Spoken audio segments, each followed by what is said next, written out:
샬롬 반갑습니다. 오늘도 말씀과 기도 가운데 하나님을 경험하시길 주님의 이름으로 축복합니다. 오늘 우리가 함께 읽은 민수기 33장은 이스라엘 백성들의 광야에서의 여정을 상세하게 기록하고 있습니다. 정확하게는 3절에서부터 49절까지 말씀인데요.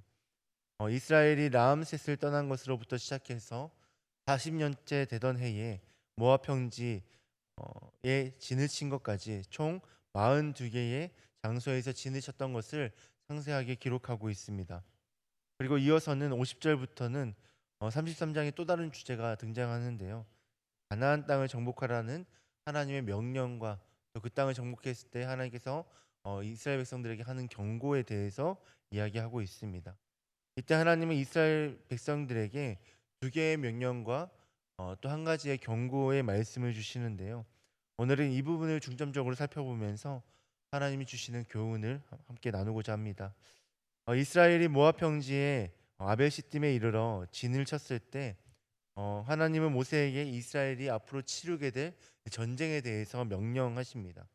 그 명령들을 먼저 살펴보면 첫 번째 명령은 가나안 땅을 정복하라라는 명령입니다. 하나님은 가나안 땅에 들어가 그 땅의 원주민을 내쫓고 그곳에 거주하라고 명령하시는데요. 이때 그들이 꼭 해야 되는 일이 있었습니다. 그것은 그곳에 있는 모든 신상을 부수고 또 모든 산당을 부수는 일이었습니다. 왜냐하면 그 땅을 소유로 주신 분이 하나님이셨기 때문입니다. 이 말씀은 그 땅이 곧 하나님의 땅이라는 의미입니다. 가나안이 하나님의 땅이기에 그 땅에는 우상이 존재할 수도 없고 있어서도 안 되는 것입니다. 또한 가나안이 하나님의 땅이기에 하나님께서 이스라엘 백성들에게 그 땅을 소유로 주실 수 있는 것입니다. 그리고 이어지는 두 번째 명령은 기업 분배에 대한 명령인데요. 우리 54절 말씀을 다 같이 읽도록 하겠습니다. 54절입니다. 시작.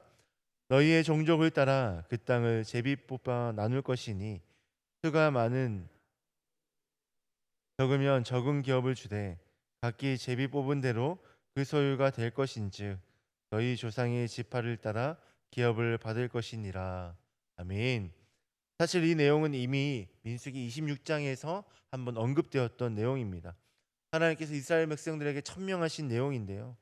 이스라엘이 가나안을 정복하게 될 때 그들은 가문에 따라 땅을 분배받게 되어집니다. 그런데 그 땅을 분배할 때는 반드시 제비를 뽑아 분배하도록 하나님은 명령하고 계십니다.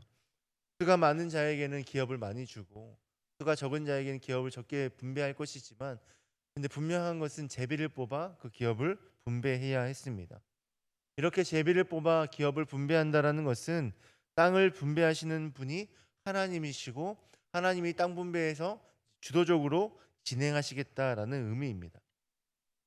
사람들은 제비뽑기나 뭐 이런 운을 이게 제비뽑기를 운이나 확률로 생각할 수 있는데요. 하지만 전지하시고 전능하신 하나님께는 이게 운이나 확률이 아닙니다. 철저히 하나님의 섭리대로 하나님께서 이스라엘 백성들에게 그 땅을 배분하시겠다라는 의미가 이 제비뽑기에 담겨져 있는 것이죠. 이렇게 하나님은 모세를 통하여 두 개의 명령을 주십니다. 그리고 이후에 하나님은 한 개의 경고를 주시는데요. 그 경고의 내용이 55절과 56절에 잘 나타나고 있습니다. 우리 55절과 56절도 다 같이 읽도록 하겠습니다. 시작.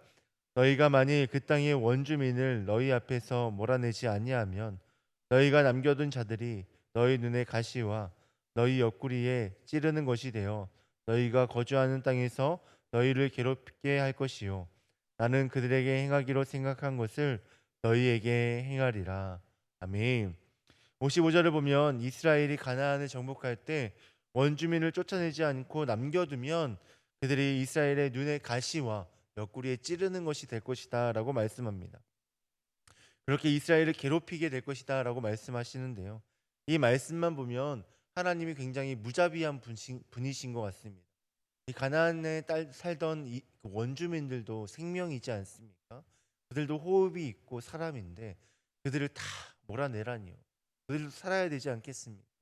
그런데 그들을 다 몰아내라는 의미는 그들을 정복하고 그들을 무찌르라라는 의미도 있는데 이 부분만 보면 너무 하나님께서 무자비한 분인 것 같습니다. 그런데 이 명령에서 원주민이라 지칭할 때 이 원주민은 무엇을 의미하냐면 원주민이 섬기는 신을 의미합니다. 그러니까 우상을 뜻하는 것이죠. 그것을 여호수아가 가나안을 정복할 때 이 가나안 사람 라합을 살려 주었던 모습을 통해서 더욱더 분명하게 알 수 있는데요. 라합을 통하여서 이스라엘이 가나안 땅을 잘 정복할 수 있게 되었지 않습니까? 이렇게 원주민 모두를 멸살하라, 몰아내라라는 의미가 아니라 원주민이 섬기고 있는 신상, 그 우상들을 몰아내라. 그 우상들을 절대 그곳에 남겨두지 마라라고 말씀하시는 것이죠. 이것이 출애굽기 23장을 통해서 더욱더 분명하게 알 수 있는데요. 출애굽기 23장 32절과 33절을 보면 하나님은 이스라엘에게 가나안 신들과 언약하지 말라라고 경고하시며 그것들이 그들의 올무가 될 것이다라고 말씀하셨습니다. 이렇게 하나님은 가나안 원주민이 섬기던 우상을 섬기지 말라라고 경고하신 것이죠. 저는 오늘 말씀을 통하여 두 가지 교훈을 함께 나누고 싶은데요. 먼저 첫 번째는 이 세상의 모든 것이 하나님의 주권 아래에 있다라는 사실입니다. 하나님은 그들에게 정복할 것을 명령하시면서 그 땅을 그들의 소유로 주셨다 말씀하십니다. 그리고 그 땅을 분배할 때도 제비뽑기로 할 것을 명령하셨는데요. 이렇게 하나님께서 주도적으로 그 땅에 기업을 분배하시겠다라는 뜻을 밝히신 것입니다. 이것을 통하여 이 세상을 다스리시는 분이 누구이신지, 이 세상의 진정한 왕이 누구이신지를 우리는 깨달을 수 있습니다. 우리는 세상을 살면서 눈에 보이는 것을 진실이라고 생각할 때가 참 많이 있습니다. 눈에 보이지 않으면 그것이 거짓이고 그것을 믿지 않으려고 하는 경우가 참 많이 있죠. 근데 우리가 숨 쉬며 살 수 있는 것도 이 공기가 눈에 보이지 않지 않습니까? 오히려 공기가 눈에 보이지 않지만 그것이 있다라는 것은 진실이고 또 눈에 보이지 않는 것이 때로는 더 큰 힘을 가지고 있을 때가 있다라는 사실을 우리는 기억할 수 있습니다. 이것을 통하여 하나님이 우리 눈에 보이진 않지만 하나님의 뜻 가운데 이 땅이 진행되어지고 하나님의 섭리로 이 땅이 다스려진다는 사실을 깨달을 때 우리는 하나님이 살아계시는 분이시고 눈에 보이지 않지만 하나님의 뜻이 진실이다, 사실이다라는 사실을 우리가 알 수 있습니다. 하나님은 보이지 않지만 이 세상의 진정한 주인이시며 이 세상 모든 것은 하나님의 주권 아래에 있음을 우리가 기억하며 살아야겠습니다. 그리고 두 번째 교훈은 하나님 한 분만을 따르며 살아야 된다라는 것입니다. 하나님은 그들에게 산당과 신상을 다 파괴하라 명령하셨을 뿐만 아니라 그들을 모두 몰아내라라고 명령하셨습니다. 왜냐하면 하나님을 제외한 모든 신은 헛된 우상이기 때문입니다. 그것들은 그들을 구원할 수도 없고 도와줄 수도 없기 때문입니다. 오히려 그들은 하나님의 뜻을 따르는데 올무가 되어지고 가시가 되기 때문입니다. 그런데 우상은 단순히 하나님을 제외한 다른 신을 의미하는 것이 아닙니다. 하나님을 말씀하는 우상은 하나님보다 더 사랑하는 것, 그것이 우상입니다. 오늘날 우리에게 자녀들이 될 수도 있고요. 부모님이 될 수도 있고요. 돈이 될 수도 있고 안정적인 생활이 될 수도 있습니다. 하나님보다 더 의지하고 소망하는 것이 오늘 우리의 우상이라는 사실입니다. 왜냐하면 그것은 우리에게 참된 행복을 줄 수 없고 참된 만족과 평안을 줄 수 없기 때문입니다. 그래서 오직 하나님 한 분만을 의지하고 하나님을 가장 사랑해야 된다라고 오늘 성경은 우리에게 말씀합니다.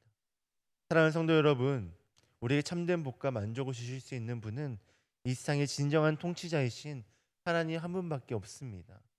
이 세상의 진정한 통치자이신 하나님 한 분만을 주인 삼고 또 하나님의 명령에 순종하심으로 하나님이 허락하시는 참된 복과 평안을 또 만족을 누리실 수 있기를 주님의 이름으로 축복합니다. 기도하겠습니다. 하나님 감사합니다. 오늘 말씀을 통하여 이 땅의 진정한 주인이 누구이신지를 깨닫게 하시고 또 그 주인이신 하나님께서 우리를 사랑하셔서 우리에게 참된 만족과 평안과 또 기쁨을 허락하실 수 있는 분이심을 다시 한 번 더 깨닫게 하심에 감사합니다.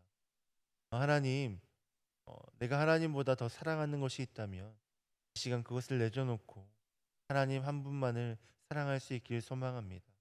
하나님만을 의지할 수 있기를 소망합니다. 하나님만이 나에게 참된 만족과 복과 평안을 주실 수 있는 분이라는 사실을 다시 한 번 더 기억하며 하나님 한 분만을 의지하고 하나님 한 분만을 우리의 주인 삼고 살아갈 수 있도록 주님 도와주시옵소서. 그래서 이 땅의 진정한 통치자이신 주님이 허락하시는 참된 평안을 누리며 살아갈 수 있도록 주님 역사하여 주시옵소서. 오늘 우리 가운데 그렇게 놀라운 일을 행하실 주님 기대하고 소망하며 이 모든 말씀 예수님의 이름으로 기도합니다.